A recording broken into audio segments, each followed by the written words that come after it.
That's right, I see the chat. I see y'all rocking. I see y'all coming. Hit that like button as you enter the building. You know what I'm saying? Hit that like button. Show your love. Show your support. You know what I'm saying? This that dope soul. This that new thing. Nobody don't know about it. Hello, Knick family. Welcome to Lunchtime Live. Me and Tony Crow. Or Knick takes on your lunch break, whatever you wanna, whatever you wanna call it. Today, I want to talk about the Knicks. I should say the fans' concern about the Knicks injuries. I see a lot in the chat when I'm hosting a show. This sentiment that Thibodeau should decrease the players' minutes to decrease the risk of injury. The idea that as long as we get to the playoffs healthy, we're going to have a great shot to win the championship. I agree with that. But there's some nuances to that as well that I want to get your take on. But first, how are you? How are things going? Peace, Queen. Shout out to the chat. Yo, Black is time. Doing good. Got a little under the weather, but it's well worth it. You know, I just came from my family reunion. Nice. In the city, about 300 family members.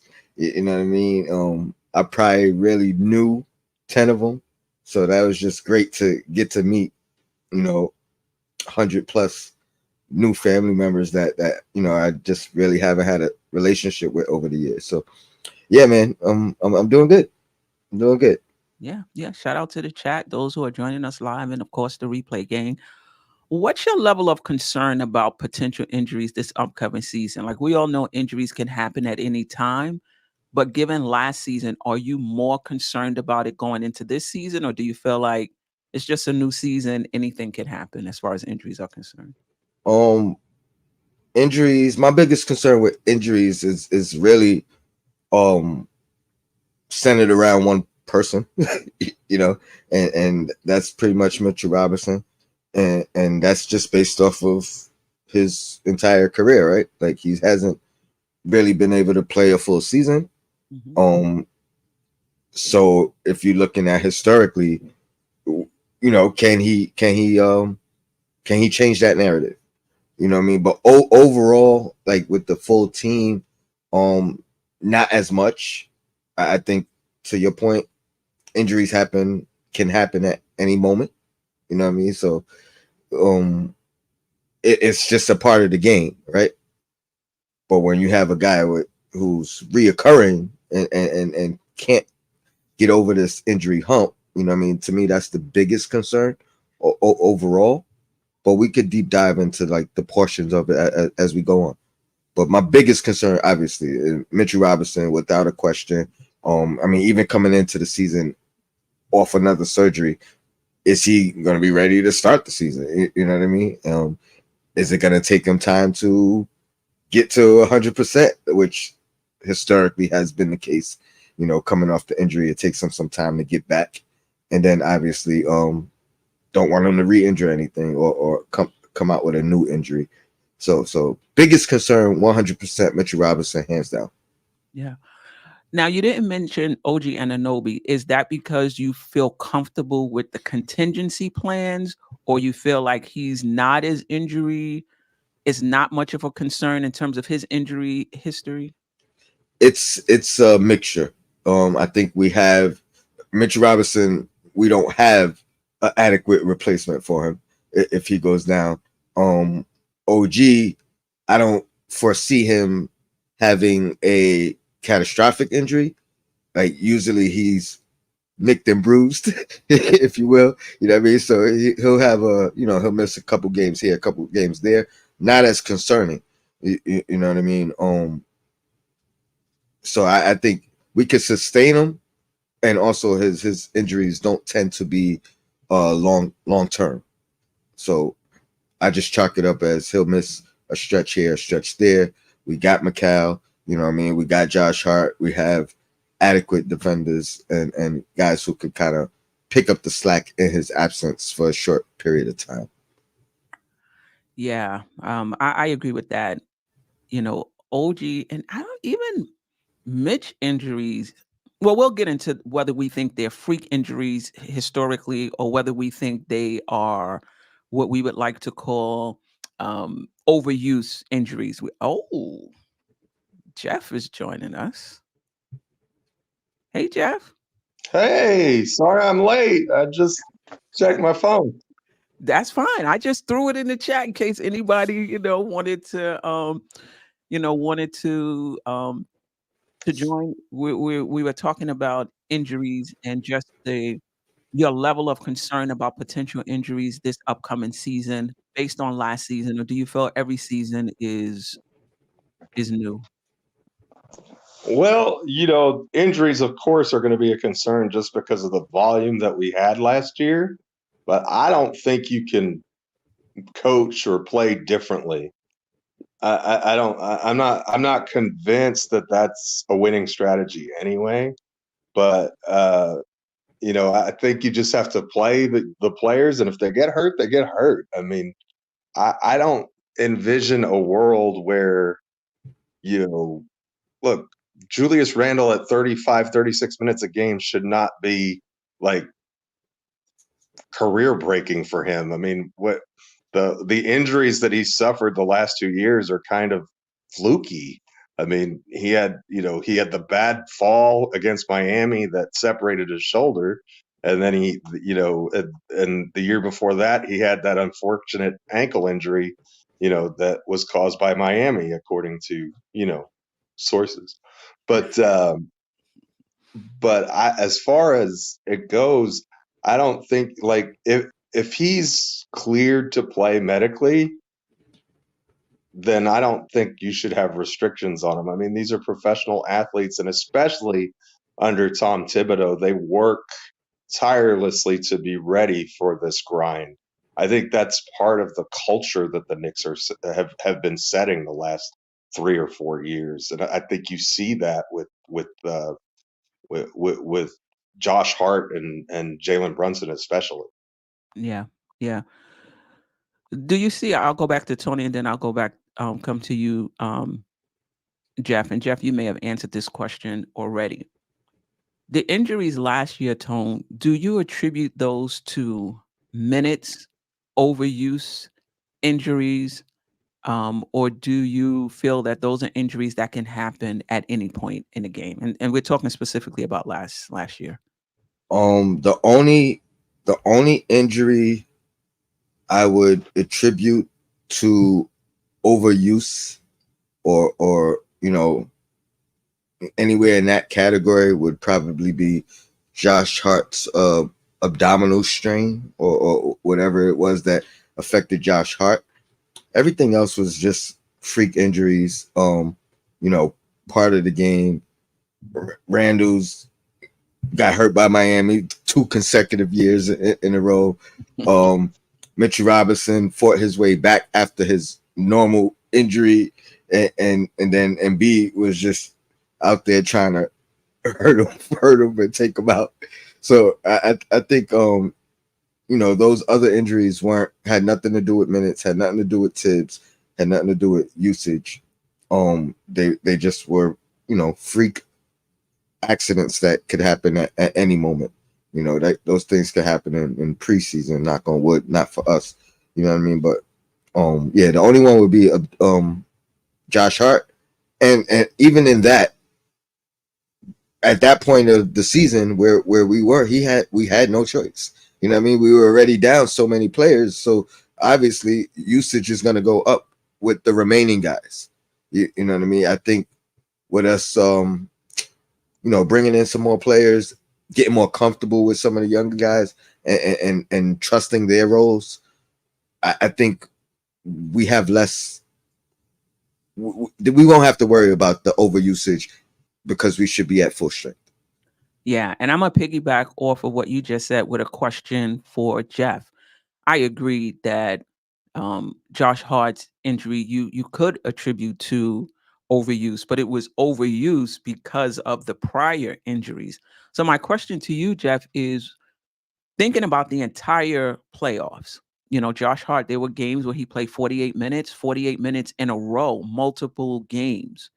Do you think the Knicks would have been as successful if Thibodeau had decided to cut Josh Hart's minutes and give those minutes to somebody else on the team. I'm not sure who those minutes could have went to, or someone that was out of the rotation. The players that were out of the rotation were out of the rotation for a reason. I mean, so I'm not sure. I would say that, Tony, I think that maybe you could throw OG Anunoby's hamstring injury in that category possibly as well, because he had played like 12 straight minutes or something like that. He had played a lot of minutes. I mean, I don't know if he had even sat in that game. Of course, he was dominating. I don't know why you would want to sit him, but at the same time, maybe if you had, sat him for a minute or two, maybe he doesn't pull the hamstring. You don't ever know that. I mean, hamstring can go anytime on the first play of the game or whatever, but and we all kind of feel that OG is kind of injury prone anyway, so it might have just happened regardless. But I think that if we're going to be fair, I think you could probably throw the Anunoby injury into a similar category. But again, you're trying to win playoff games. Like, to me, you get to the sweep or get to the end of the series, and if there's time to rest, then you rest. But you're going to be able to, if you get knocked out, you're going to be resting all off season. So as far as I'm concerned, once you hit the playoffs, all hands on deck, do whatever you have to win.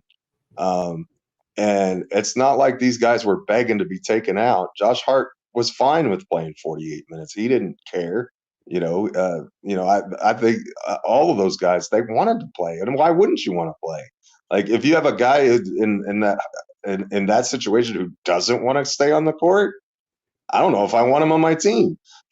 So, and I get what you're saying. I do think that there's a world, if you did have someone who was reliable that you could throw in there for X amount of minutes, I think that would be ideal. But Josh Hart was probably our best rebounder at that point. He was an integral part of what we were doing, and coach felt like he needed to have him on the floor. And he's won a whole lot more NBA games than I have, including in the postseason. So I'm going to tend to trust him more than certainly some of the folks who follow the team. Yeah, I mean, we're going to get into this more when we move to this upcoming season, but I think there is a trade-off between limiting minutes and winning. Sometimes you can get away with it, where you call on somebody that you're not quite sure what they're going to give you, and then they come in and they really give you some good minutes, and that helps. And then sometimes you can call on someone, and in this case, we're talking about calling on players who are out of the rotation in these tightly contested games, particularly Philadelphia, where you can lose, some momentum, you can lose some points by bringing in guys out of the rotation. So I think the question for all of us, fans, those, content creators as well, is how much are you willing to lose and drop off from decreasing minutes? Because I think there's this sentiment that you can decrease your best players' minutes and still win the exact number of games, finish in the exact same seeding you would have had you not done that. And I don't believe that logic. I don't believe it, So, going into next season, are you a fan of decreasing Brunson, Randall, Anunoby's minutes? I'm not going to even mention Mitch, because Mitch has never played more than 26, 27 minutes a game anyway, and he still gets injured. So there's that minutes to injury equation right there when it comes to Mitch. But are you in favor of limiting these other guys' minutes to between 30 and 35? And if you are, do you think the Knicks can be just as successful with those guys playing 30 to 35? Or do you feel like it doesn't even matter? Because it doesn't matter how many games we win, doesn't matter the seeding. If we can get to the playoffs healthy, we got a good shot. Tone, then Geoff. It's a lot of questions in there. Yeah, a couple of things. One, let me start with Mitchell Robinson again, because he's the prime example of it's not about playing 30 plus minutes and that being the cause of injuries. You can literally get injured within the first seconds of the game. You know what I mean? Because it's a part of the game. It's just freak accidents. That being said, I do not want Tibbs to consciously decrease minutes as a prevention for injuries. To me, I think that is dumb. I think if it happens organically, which is what I hope, when you look at that January stretch where we were kicking teams' butts, now you have an opportunity because you're up 20, and now Tibbs trusts the second unit to come in and play minutes without having to bring the starters back in. To me, that's the ideal way for minutes to be increased, because we're kicking teams' butts and the starters can rest, and we have good enough guys in the back end of the rotation to close out the game. You know what I mean? We don't have to rush back to put Brunson back in. We don't have to rush back to put Randall back in, et cetera, et cetera. And that's, to me, that's the best thing about this roster as constructed right now. We have multiple guys who can fill in for each other. That's the best thing about what happened to us last year.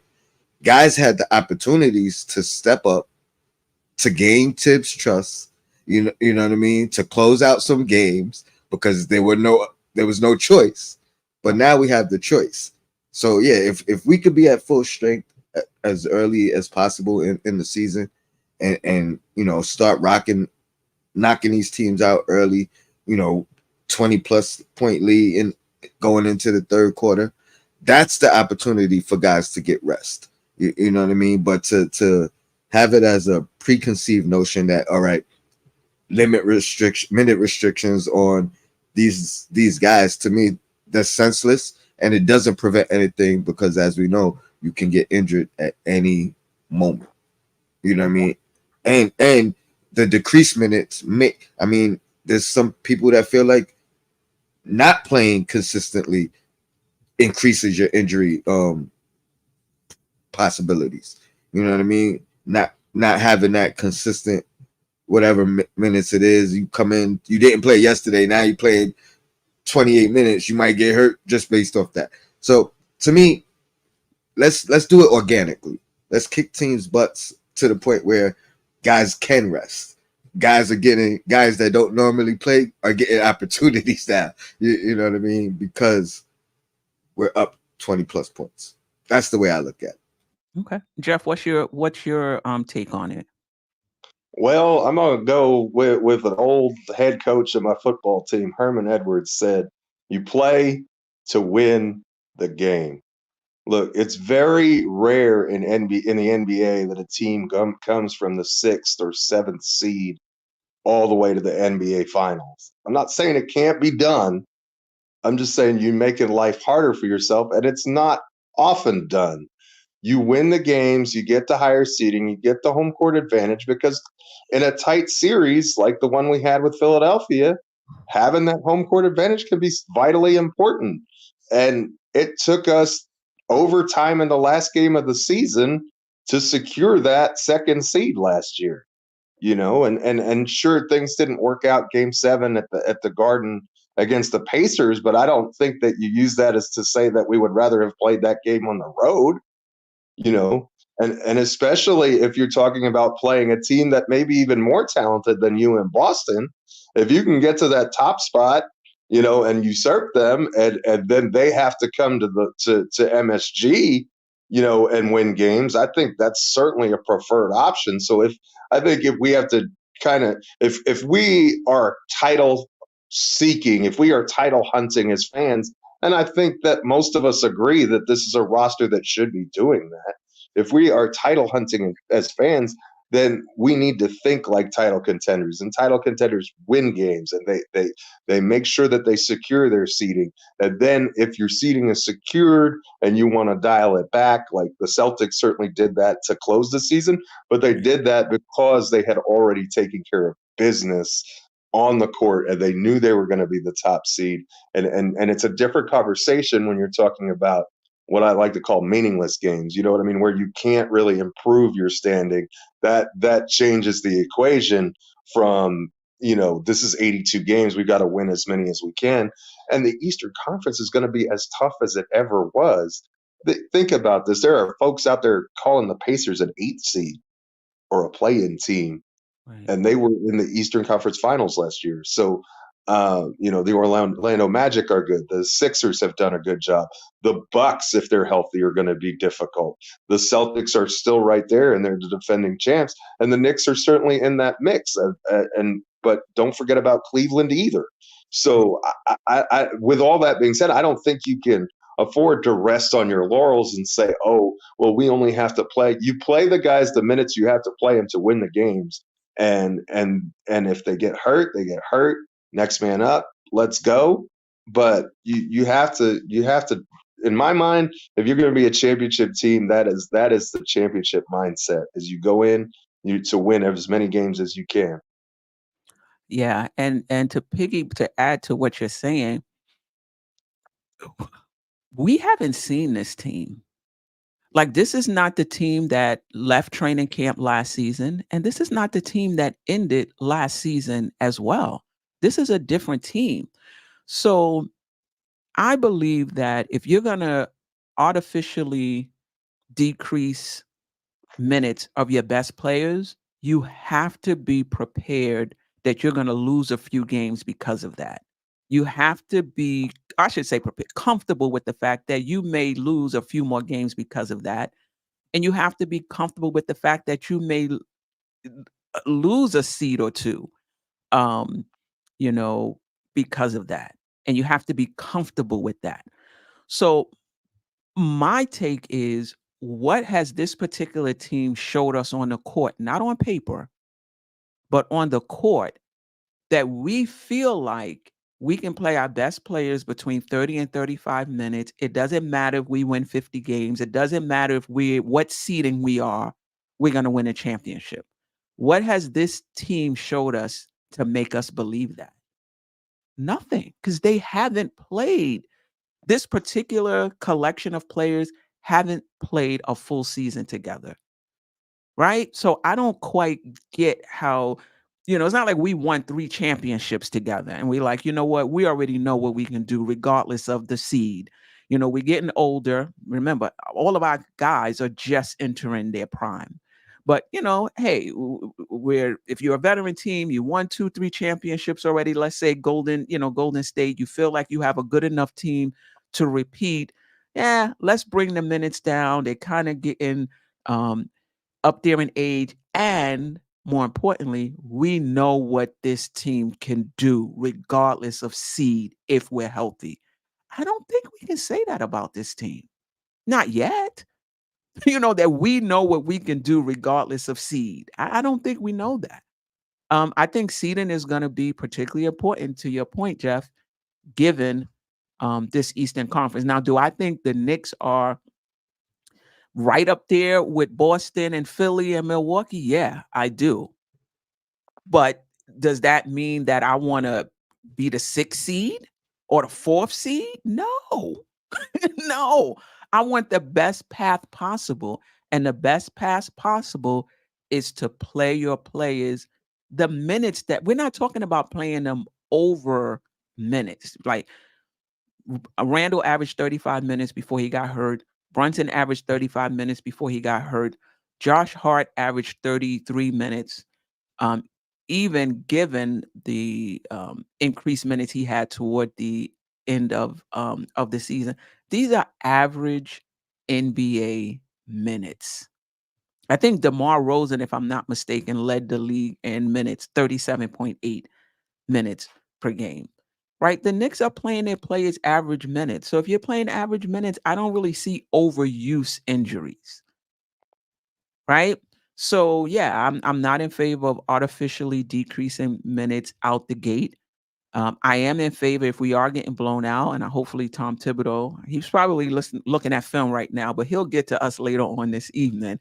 If we're up 20 with like 3 minutes left, I think, yeah, I think you can, start taking players out earlier, than he does.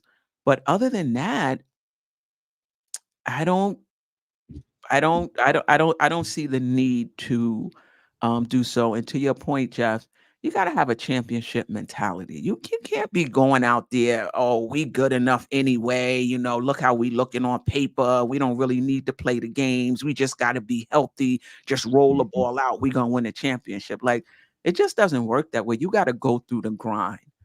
Tony, You can't be overconfident. You know what I mean? You can be confident, but you can't be overconfident.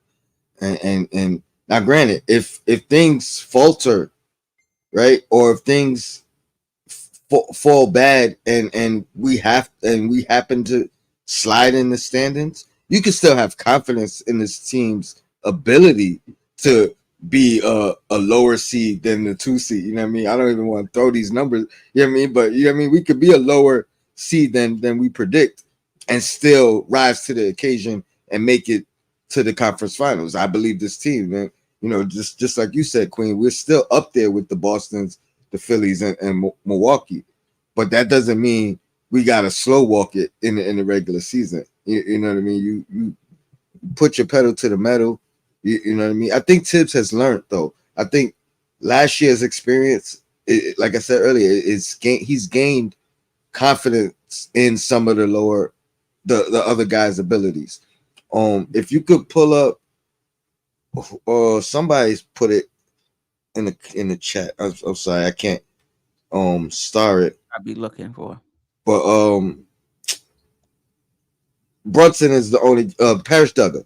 I think he said Brunson's the only guy who can't afford to sit, or something to that extent.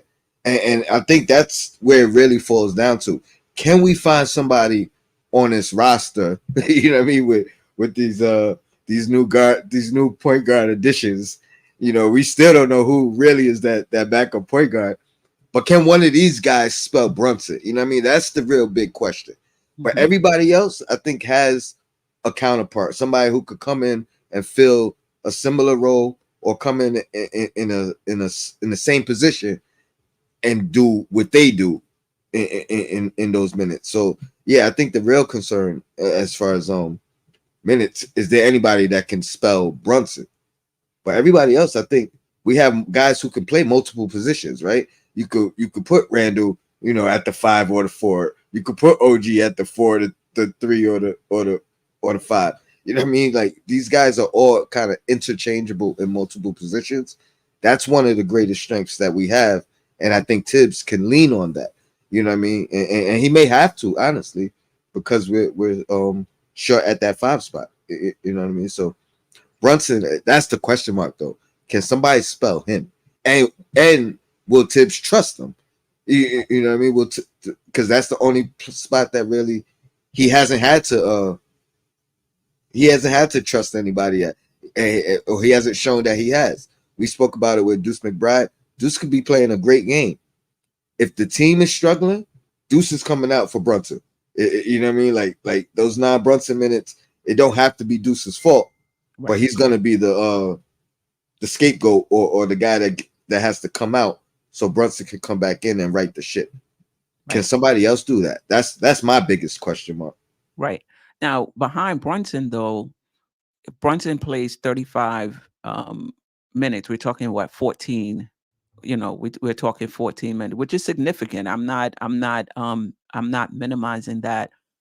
But I also think the non-Brunson minutes will get better because that entire second team should be better, and you're going to have 1 or 2 starters running with that, running with the second team, and you're going to have to, because this is the thing: McBride, Hart, and Devo, the 3 that I think we would all agree will probably be coming off the bench. None of those guys are really great shot creators, like creating for themselves and creating for others. They're really good playing off of other guys. And so you're going to have, probably won't be Brunson, a Randall or Bridges running with them, right? Somebody that can create opportunities. And that should help those non-Brunson minutes. That's just not Deuce's game, you know. So yeah. I definitely agree with that. But Tony, are you saying that even though we have guys who can play behind our starters, would you agree that there's still going to be a drop off though? Like those guys are just not as good as the starters. I mean, right now we're only talking about. I mean, if we're just going on surefire, who's playing, or we, I wouldn't say they're not as good as the starters, especially when you talk about Hart and DiVincenzo, who stepped into those roles last year and excelled. You know what I mean? Like, I think these guys are both, those two in particular, you know what I mean, they've proven they're capable, more than capable starters. You know what I mean? Like, they could start on other teams throughout the league, I believe, if they were free agents and on another roster. So, I mean, but they bring different dynamics than the guys that we have starting currently. You know what I mean? Like, yeah, but I think Randall is better than Hart. Like I see Hart. Well, I mean, Randall, but yeah. But I wouldn't put Hart in the category of Randall. You know what I mean? I think they bring different things to the game. So Hart can still play alongside Randall. You know what I mean? And he could, like for instance, his rebounding, right? Other than Randall, who else is gonna give you that type of rebounding production? And Mitchell Robinson on his roster. Like, you're not really getting that from OG. You're not getting that from McCall. You know what I mean? You're not. So the things that he does well could actually earn him a starting spot. Whether it's, I'm not saying on this team right now, but if somebody goes down, all right, come on in, and we're not using you to score the points that Randall's doing. You know what I mean? But we're gonna need you to rebound and supplement that. Same thing with DiVincenzo. We're not gonna ask him to come in and set the table, but we're gonna need your shooting, and that's something that you bring better than some of the other guys starting. So that's what I mean. Like, they're not equal. Our starters are our starters for a reason, but they're more than capable to. I don't think the drop off is that much, even though they bring different dynamics. It's not going to be the same exact thing that. Right. I think the point I was trying to get to is that when you start limiting minutes, and then we'll get to you, Geoff, you start, say, limiting Randall's minutes to 32, and you start limiting Brunson's to 30, 32. That means their backups are playing more minutes than your best players. And I just don't think having your backups play more minutes, you're going to be as successful as your starters playing those minutes. And I think that's the point I was trying to get at. As great as Hart is at what he does, playing Randall 30 and playing Hart 18 is not the same as playing Randall 34 and playing Hart 14.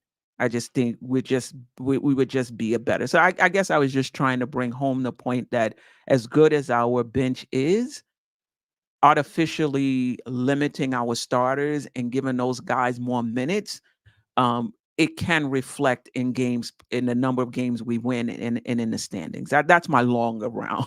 that's basically what I was trying to get to. But Geoff, any comments so far? I think you made a great point, but I'll even take it one step further. Even if we had everybody coming back exactly the same from last year, every season is its own journey. Every season has its own ups and downs and pitfalls, and what worked for you a season ago may not work for you the next season. Maybe you're not shooting as well from three. Maybe whatever, the circumstances are always going to be different. So you always have to have your best foot forward. And I want to also piggyback on something that Tony said, in regards to Brunson, when he's out of the game, we're never going to have somebody who can replicate or do what Jalen does. It's just not possible. But I think so more so the league is now than ever is positionless, and we may not have a traditional point guard in that second unit, but when you have Deuce McBride and you have Dante DiVincenzo and maybe you have McCall in there and or even Josh Hart, you have Or even or Randall, who's run with the second Randall, team at times. absolutely.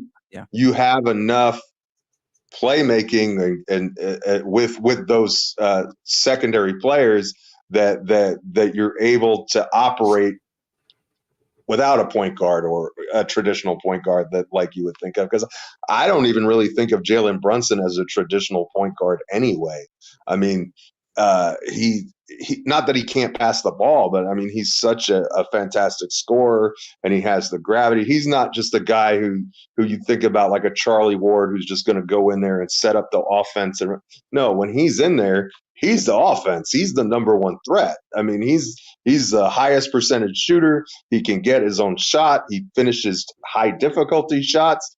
And so everything else works around him. He's the sun and everything else rotates, or the planets rotate around him, so he's not a traditional point guard in that sense anyway. So I think with the second unit, that may be an opportunity for Randall or OG or Bridges to be that hub while he's out of the game. And then you have ancillary guys, because Deuce is not a point guard in my mind, but can he do enough point guard like things with one of those other guys we mentioned as the hub to be an effective player out on the floor with what else he brings? I think absolutely the answer is yes. And I think that's what Tony was saying. Our starters obviously are going to be better than our bench. That should be the case with all your teams, right? If that's not true, then somebody who's not starting probably should be starting. That's kind of the way of things. Our bench wasn't really that strong most of last year because of the injuries. So I'm curious to see how they perform, and I'm curious to see what Dante DiVincenzo's minutes look like, what Josh Hart's minutes look like. I mean, and as I may be misremembering, but the first part of the season before Josh Hart really was getting those major minutes when Randall went down, he struggled for a good part of that season to kind of find his rhythm and find his flow. And so it's a legitimate question. How does Josh Hart perform in a reduced role? Not that his role shouldn't be reduced. If you have an all NBA power forward, you play him.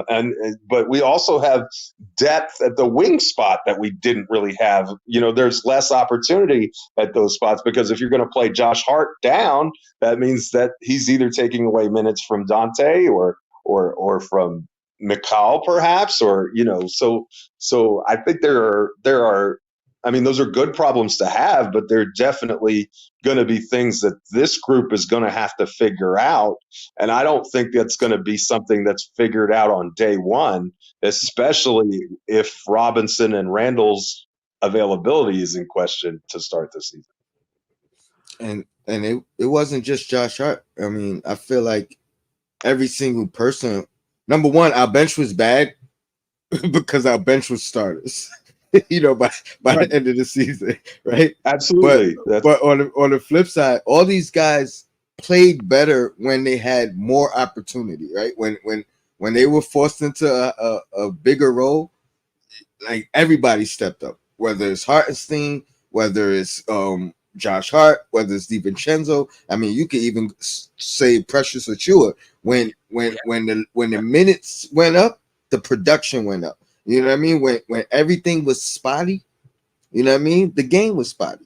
So it is a legit question to, these guys are going to have to figure that out, going back to that reduced role, but the expectation of production is not going to change. you know what I mean? Got to figure it out, Tone. Like, I just don't see, and I could be very wrong, but I don't see us getting the best out of Josh Hart and getting the best out of DiVincenzo under 25 minutes a game. I just don't see how you get their best playing them 20, 22, 24 minutes a game.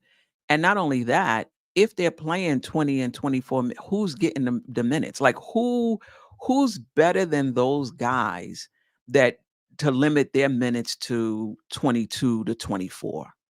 right? I mean, after our starters, it's Hart, DiVincenzo, and McBride, unless I'm missing somebody in terms of minute pecking order. And I would think Josh Hart and DiVincenzo would get the chunk of that. McBride will get some of that. And then after McBride, in the minute pecking order, I would think would come Precious. And I think Precious and McBride are gonna be like this, right? I don't think Because I'm getting more than what, 12, 15? well, Precious, and I mean, again, depending on how much that OG Randall 4-5 is gonna be out there. That's we know Mitch ain't playing more than 24, right? 24, 25. So that's half the game right there for somebody to get minutes, right? So I could see Precious actually getting more minutes than Deuce, because I think there's more opportunity for Precious to get minutes than Deuce. When you talk about Deuce, whether he's third string two guard, there's two guys in front of him. Whether he's the point guard or backup point guard, you got Brunson playing probably the max than anybody, because he's the guy that we don't have a definitive, like, you know what I mean, guy that can step in for him when he's out. And like I keep mentioning, even when it's not that point guard's, whoever's in his spot, it's not, even if it's not their fault, when things are crumbling, they're going to get pulled for Brunson. You can't really put Brunson at the 2. He's the one guy that doesn't have multiple positions on the floor. You know what I mean? He's got to be at that one spot. So he's, you know what I mean, whoever's there is going to get pulled for him. Yeah. I can also see if McBride is having a great shooting night, I can see him and Brunson, they'll be undersized on that particular night, playing together, and maybe Devo get, pulled. I'm not saying that would be a regular rotation, but I could see that that happening at times. And then a lot of times, to your point, Tony, McBride gets pulled, not because he's not playing well, but who else are you going to, like, are you going to pull Hart? Are you going to pull DiVincenzo? So a lot of times, he gets pulled because, you have to choose between playing them together or not. Right. So yeah, that's a good point. Anything else? I'm going to check in with the chat a little bit before we go. Let me go back to the top, because that will probably be salute to Ondios NYK, Dwayne Dennis, Kevin Kemp, Greg, long time, appreciate you, David Bayer, Johnny Davis, Jerrell B, Sherwin, Kareem Grant, appreciate you. Definitely hit the like button if you're appreciating the comment. Chef NYK, who else? Coach in the house, appreciate you.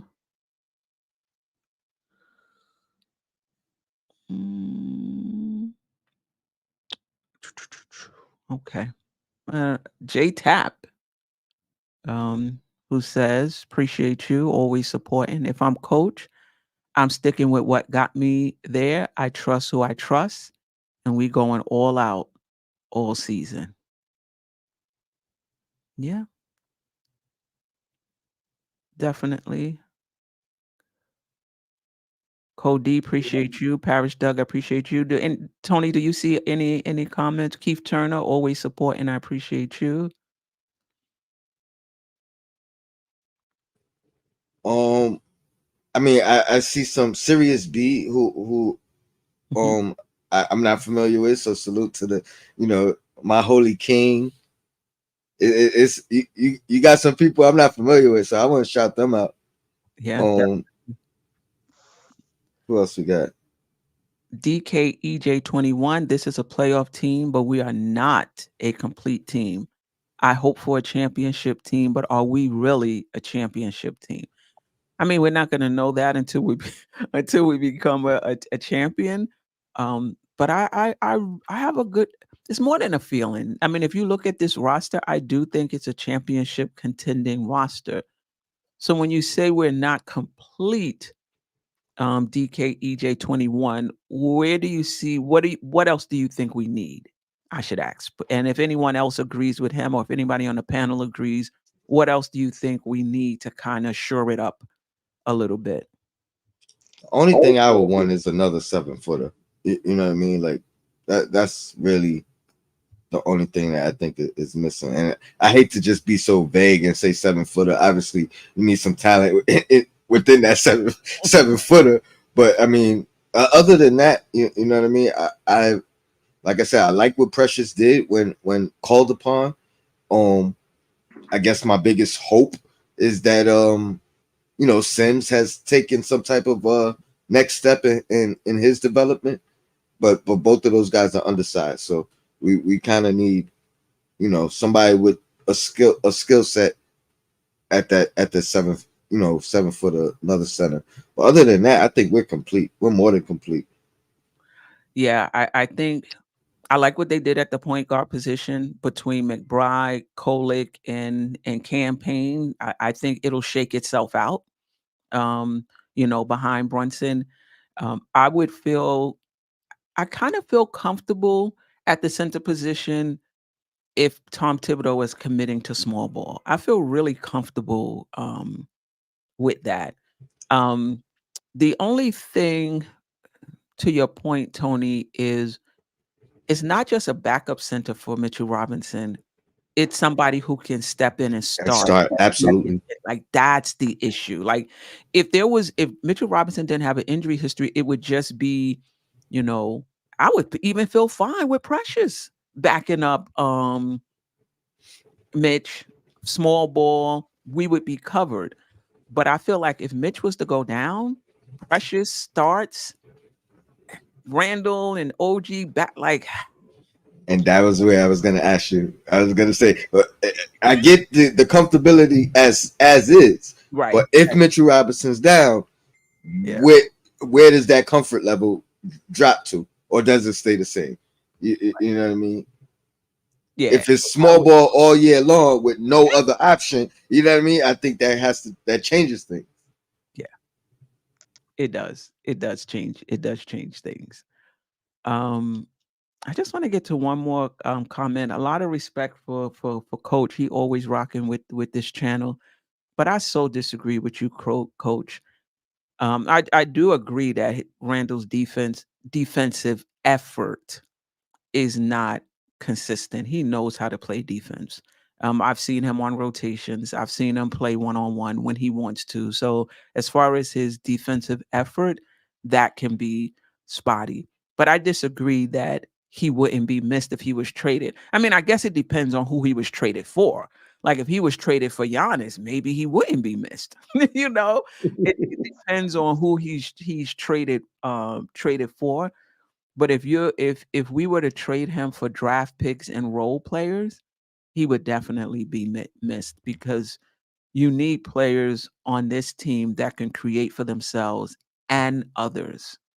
And we saw the load Brunson had last season when he was the only one that could create for others. And Randall takes that load off. Now, maybe Mikal Bridges will be able to do that. And he can create for himself and others. But can he create at the level that Randall created? And by that, I mean command the attention of the defense, like Randall commanded the attention of the defense. Sure, he can get his shot off the bounce. Sure, he can drive and pass. He can definitely do that. But can he do it at Randall's level, where he's consistently drawing double teams and opening up easy looks for others? It remains to be seen. Can I just add to that? Because it's not even you saying can he do it, but even last year with Brooklyn, we saw, those who watched any of those games, when he became that guy that the defense collapsed on, or the defense is focused on. Like, I don't think he really got the chance to kind of excel in that role. Like, and that's what through that fire already, where not only does he command the double team or the defense's attention, but he's figured out how to maneuver out of that, how to find the other guy. You know what I mean? So he's already adapted to that role. This is no knock on Mikal, because Julius had more time in that position to adjust. So Mikal hasn't really, he didn't excel in his first year in that role, so he didn't really get the opportunity to adjust and figure that out. Randall already knows how to, pass out the double team and utilize his surroundings, his teammates to kind of push the needle. So Mikal, I think at times if he excels, he'll get those looks, he'll get that focus from the other team, but he still has to figure out how to adjust in that role. But the more guys you have that can do that, the better suited you are, and the less likely it is that anybody gets double teamed now.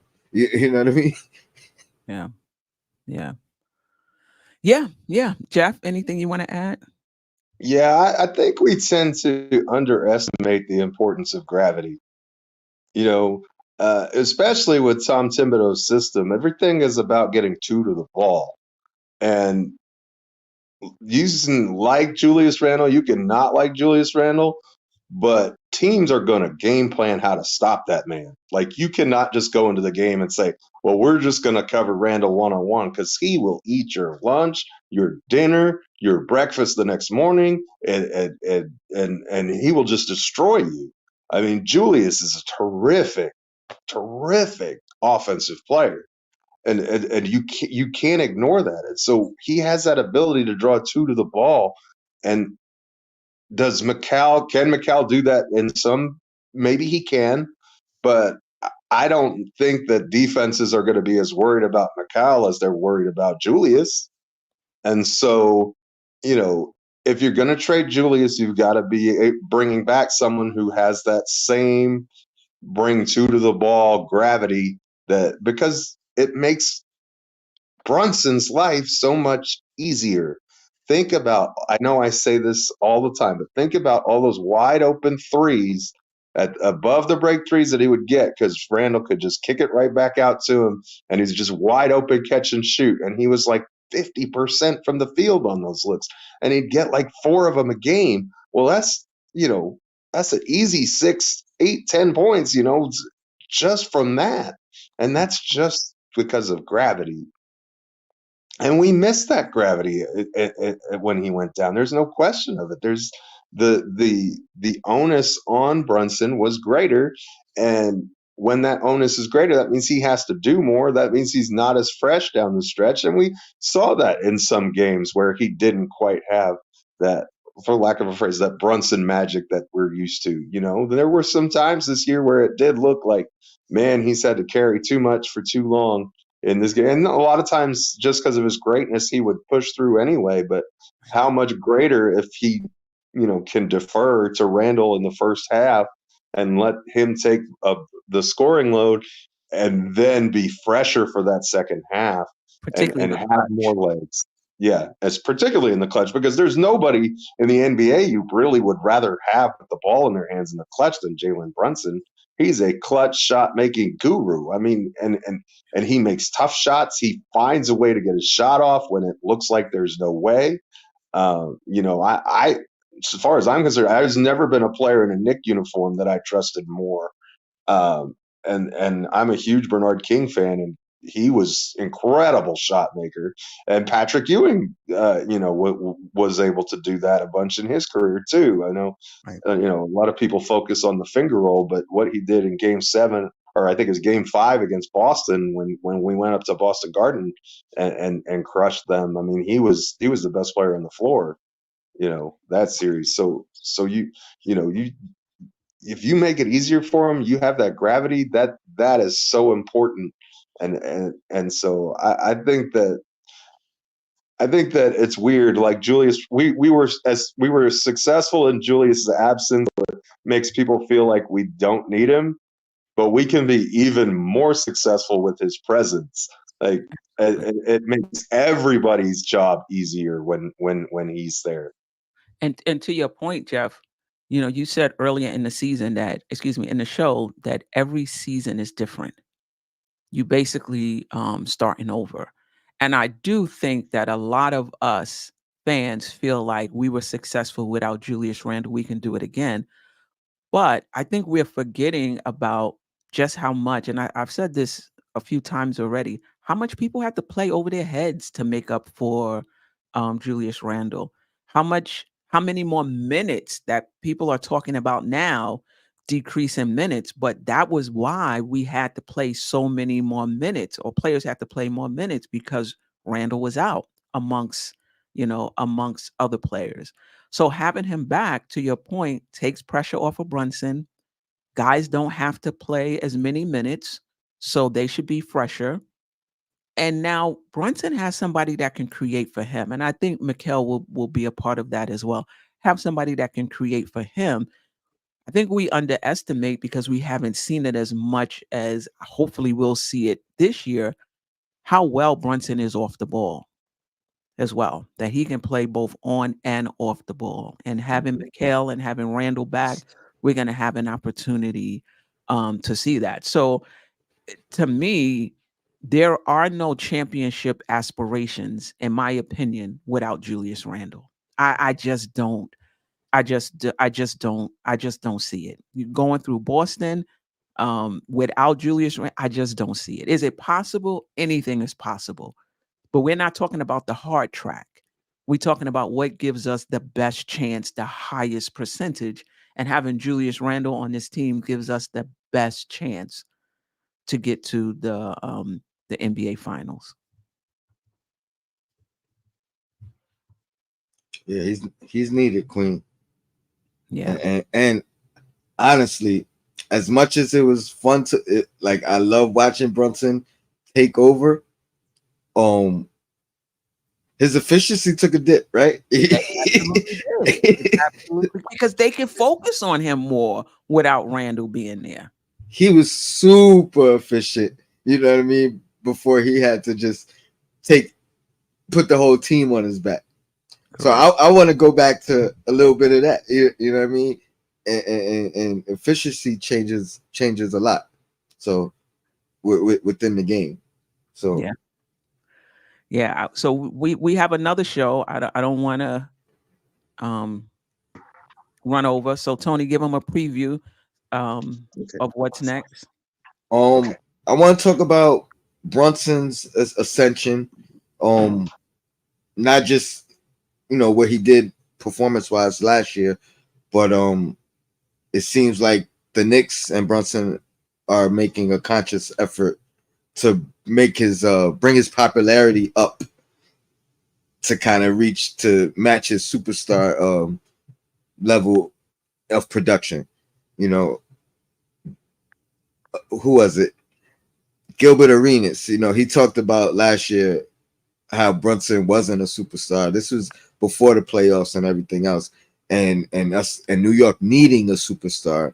And he was talking about, I think he named like Jalen Green or something of that nature. But what he was referring wasn't just about production on the floor. It was really about popularity. And I think the Knicks have kind of, the Knicks and Brunson, they kind of trying to push his popularity out there outside of New York. So I want to just take a deep dive into that. And yeah, so Knicks and Bruises, about 110. I got to set up, jump over there with us, me and the Queen. Geoff, you're more than free to jump in if you're free. If you got time, I'll have. Actually, I have to hop off even here. I've got some work to do, but I wanted to just. I saw an opportunity to get on with you, Tony, and Queen, and I was like, I want to hop on and just say my piece about this. I appreciate you both. I'm going to have to. My lunch break's over. I got to get back to it. So, I'm going to take off. All right. Appreciate you. See y'all later. All right. So for those who aren't subscribed to Knicks and Bruises, make sure you subscribe. Mondays, we're trying to do 12 to 1 here on this channel, and then 1 to 2 p.m.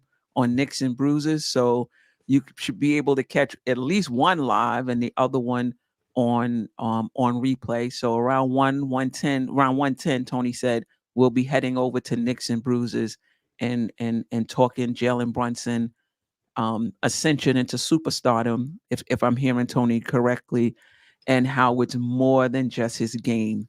It's also growing his presence outside of New York. So until next time, until the next 10 minutes, basically catch you on Knicks and Bruises. Peace. Sister, you one of a kind. Yes. Sister, it's time you That's shine. Dope Soul. Where you at? Where you at? Dope Soul. Where you at? Where you at? Dope Soul. What?